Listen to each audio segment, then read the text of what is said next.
All right, today we're diving into a critical look at the New Age movement, drawing from the fascinating research of Dr. Samuel James.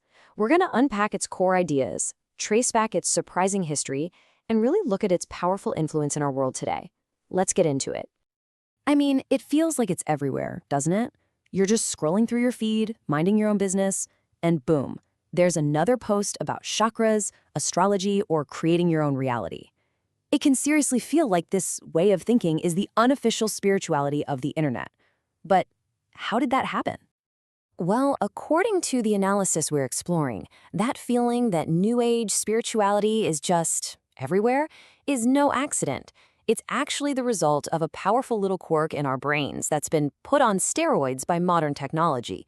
And figuring this out is really the first step to understanding the whole movement. Okay, so let's start with that everywhere feeling. Why does something that, if you look at the actual numbers, is still a minority belief system feel so completely mainstream online? Well, the answer is all about how our minds work. It's this thing called the availability heuristic. It's basically a mental shortcut. If our brain can recall something easily, we automatically assume it must be super common and really important. So the more you see something, the more prevalent you believe it is, whether that's actually true or not. And this table here really just lays it all out. Before the internet, you might have bumped into New Age ideas maybe a few times a year, if that. But now, social media algorithms can serve them up to you dozens of times a day. That constant, massive exposure creates this powerful illusion that these ideas are way more widespread than they really are. Okay, so if the algorithms are pushing all this content at us, what exactly is it? What are the core ideas that actually make up this spiritual movement? Let's break down the foundational beliefs as they're laid out in the source material. So at the very heart of a lot of New Age belief is this core idea, pantheism. It's the concept that God isn't some separate being out there, but that God is the universe itself. And this leads right into monism, the belief that everything, and that includes you, is part of one single divine consciousness. So the whole point isn't to worship a God out there, but to realize the God within. And that idea of a God within leads directly to the next huge concept. Because if you are part of this divine consciousness, then your thoughts are believed to have the power to actually shape the world around you. This is the bedrock for that popular idea that truth is subjective, that what you believe to be true becomes your reality. But if reality is totally subjective, what happens to morality? Well, the source notes that in many New Age teachings, those firm concepts of right and wrong start to dissolve. Good and evil are often seen not as objective truths, but more like two sides of the same coin, just illusions that you need to transcend through spiritual enlightenment. Now, these ideas didn't just appear out of thin air. Dr. James's analysis traces them back through a really clear historical line, which he organizes into what he calls 3 foundational pillars that built the movement we see today. You can see the progression right here. It all starts with the New Thought movement back in the 19th century. Then it gets a whole layer of Eastern mysticism from Theosophy. And finally, it gets launched into the mainstream by the anti-establishment energy of the 1960s hippie movement. And each of these pillars added something absolutely essential.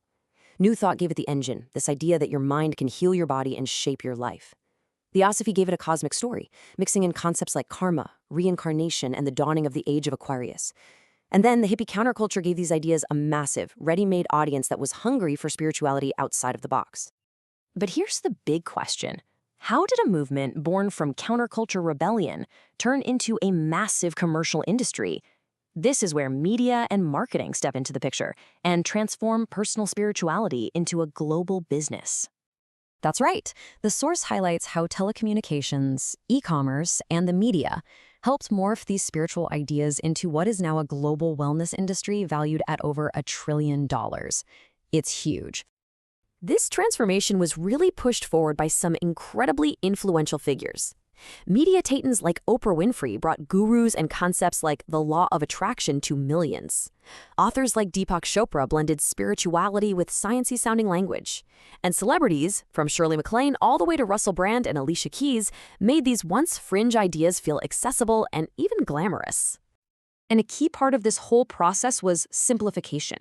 You had these really complex philosophies that got repackaged into easy-to-digest messages about self-improvement and health.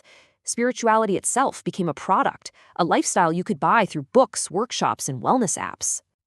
So this leads us to the final form of the movement today, which the source describes perfectly as a snowball effect.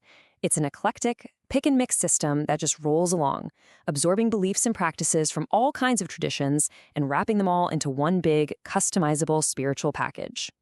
So for example, from Hinduism, it borrows these huge concepts like karma, the law of cause and effect, and reincarnation, the cycle of rebirth. From Buddhism, it adopts really popular practices like mindfulness and meditation, but often reframes them as techniques for just, reducing stress and getting a leg up. From Taoism, it takes on ideas of living in harmony with the universe and finding that state of flow.